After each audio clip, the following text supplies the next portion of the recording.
नमस्कार, समीर कुमार। हे दुख भंजन मारुति नंदन, सुन लो मेरी पुकार, पवन सुत विनती बारंबार। साथियों, जैसा कि हम लोग जानते हैं कि हमारे सनातन धर्म में बजरंगबली को जागृत भगवान माना गया है और इनके बारे में कहा जाता है कि ये हर समय हर जगह उपस्थित रहने वाले भगवान हैं। और जैसा कि हम लोग देख रहे हैं कि हमारे वर्तमान में जो राजनीति हो रही है, इसे धर्म आधारित राजनीति हो रही है। और जिस तरह कर्नाटका विधानसभा चुनाव में भाजपा के प्रधानमंत्री मैं इसलिए कह रहा हूं क्योंकि वो सिर्फ चुनाव प्रचार करने भाजपा के लिए जाते हैं और वो भारत सरकार के खर्चे पर जाते हैं। तो उनका हम लोगों ने देखा कि ये मतलब चुनाव प्रचार के दौरान बजरंगबली इनको याद आई और उन्होंने बजरंग दल को बजरंगबली से जोड़ दिया।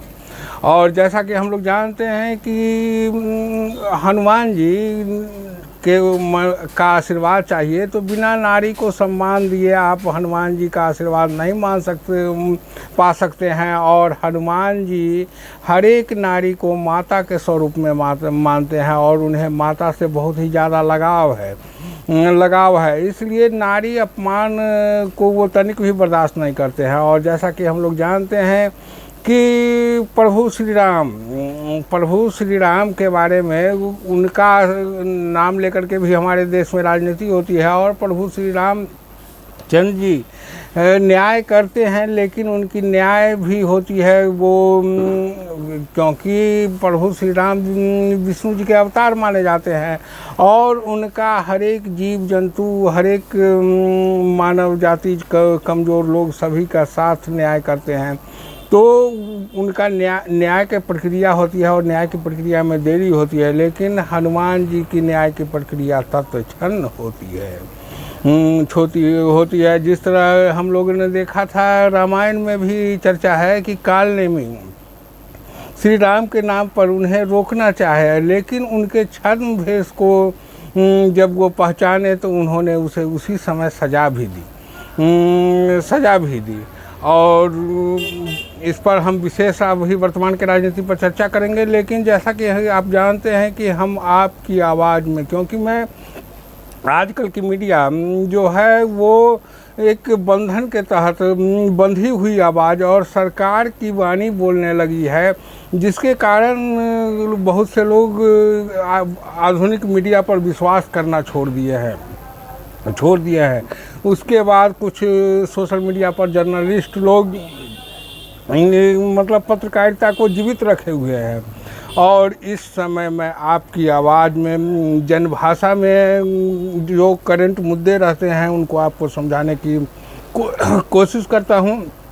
अगर हमारा ये प्रयास आपको अच्छा लग रहा है तो आप हमारे चैनल को लाइक कर ले, सब्सक्राइब कर ले और बेल बटन ज़रूर दबाएं।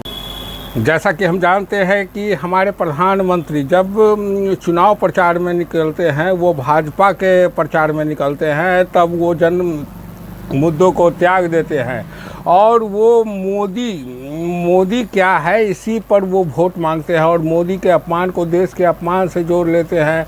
और इन्होंने इस चुनाव में बजरंगबली का नारा लेकर के जय बजरंगबली की नारा लगवा करके वोट लेना चाहे हैं।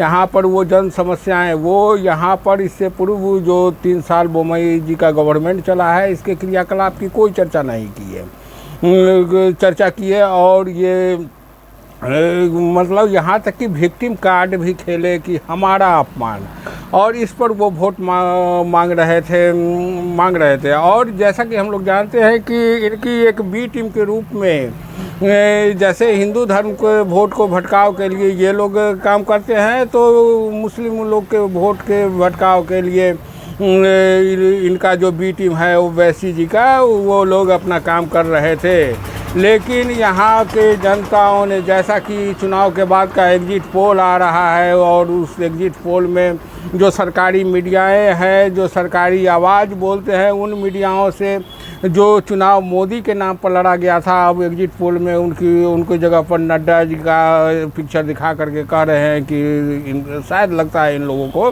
कि हम लोग चुनाव हार चुके हैं, जो अभी परिणाम नहीं आया है और जो परिणाम कल आएगा। और जैसा कि हम जानते हैं कि वर्तमान सरकार जो है वो जनता के वोट को भी किडनैप करने का काम करती है। और जैसा कि कर्नाटका में पिछले 5 वर्ष पूर्व जो चुनाव हुए थे और उसके बाद 3 साल पूर्व जो सरकार ये हार गए थे और 3 साल के बाद ये फिर से मैंने जनता के विधायकों को ही खरीद करके ये लोग सरकार में आ गए। और ऐसा ही काम इन लोगों ने महाराष्ट्र में भी हम लोगों ने देखा कि किस तरह ये लोग मतलब जनमत का किडनैप किया और उसके बाद ये जिन्हें पब्लिक के द्वारा चुने हुए विधायकों के द्वारा ये चुनी सरकार नहीं थी, उस सरकार को ये पैसे और हॉर्स ट्रेडिंग के भरोसे सरकार तो बना लिए। और कल इस मामले में सुप्रीम कोर्ट ने जो जजमेंट दिया है कि इसमें राज्यपाल के द्वारा जो कानून सम्मत कार्रवाई नहीं की गई थी, इससे पता चलता है कि ये किडनैपिंग गलत ढंग से किया गया था। और जिस तरह से स्पीकर ने व्हिप बनाने की प्रक्रिया अपनाई थी, ये बहुत ही जोरदार तमाचा था। लेकिन हमारे भारत सरकार को इनसे क्या फ़र्क पड़ता है। ये लोग ये काम मध्य प्रदेश में भी कर चुके थे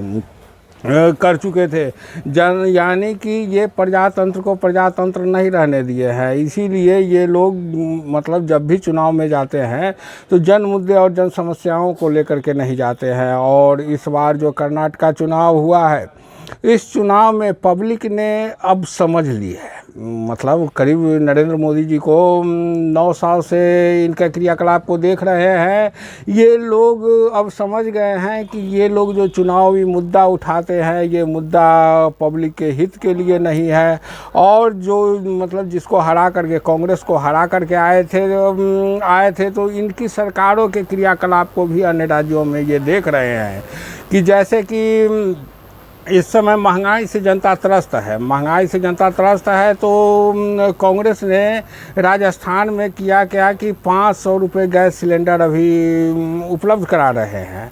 और उसके बाद है कि जैसे आजकल के रोज़गार एक बहुत बड़ी समस्या बन गई है और आजकल जिस तरह से सरकारी वैकेंसियाँ ख़त्म हो रही है, इस तरह से लोग मतलब कुछ लोग अमेजन का कॉल बॉय या फलाना चिलाना के रूप में काम कर रहे हैं, जिनका नौकरी भी सुरक्षित नहीं है। इन्हें कंपनी कभी भी निकाल सकती है। इनके सुरक्षा के लिए भी ये लोग योजना लाए हुए हैं।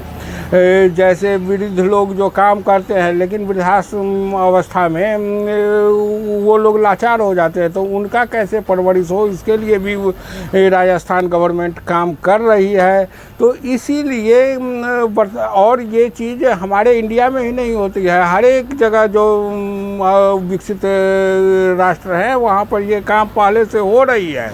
और इसका चर्चा हमारे संविधान में भी किया गया था। और जो उस चीज़ को कांग्रेस इम्प्लीमेंट कर रही है, तो इसी चीज़ को कर्नाटका की शायद जो एग्जिट पोल आ रहा है अगर वो सही है तो कर्नाटक की जनता ने उसी चीज़ पर विश्वास किया कि जब ये लोग राजस्थान में, छत्तीसगढ़ में, हिमाचल प्रदेश में ये लोग ये काम कर सकते हैं तो हमारे भी राज्य में हो सकता है। और इनकी बात जुमला नहीं होगी। और इसी ख्याल से और जिस तरह से राहुल गांधी ने पब्लिक से सीधा कनेक्शन किया, उससे उनका मतलब लगाव कांग्रेस से ज़्यादा नज़दीक आए। और जैसा कि हम जानते हैं प्रधानमंत्री नरेंद्र मोदी जी राजसी ठाट बाट में रोड शो तो करते हैं, लेकिन वहाँ पर भी वो पब्लिक कनेक्शन नहीं होता है। जैसा कि हम लोग उनके चुनाव प्रचार का तरीका भी देखिएगा कि वो चुनाव प्रचार करते हैं तो वो सीधा बोलना चालू कर देते हैं। जैसे कहीं भी सभा होती है तो कोई बड़े नेता बोलते हैं तो वहाँ के और अन्य नेता हैं उनका नाम लेकर के संबोधित करते हैं। लेकिन चूंकि हम जानते हैं कि भाजपा में मोदी के सिवा कोई चेहरा ही नहीं है और लोग मोदी के चेहरे के नाम पर वो वोट लेना चाहते हैं। लेकिन कब तक भारतीय लोग मोदी के नाम पर वोट देंगे, उनकी अपनी समस्या है। और अगर सरकार इस पर काम नहीं करेगी तो पब्लिक तो नाखुश होगी।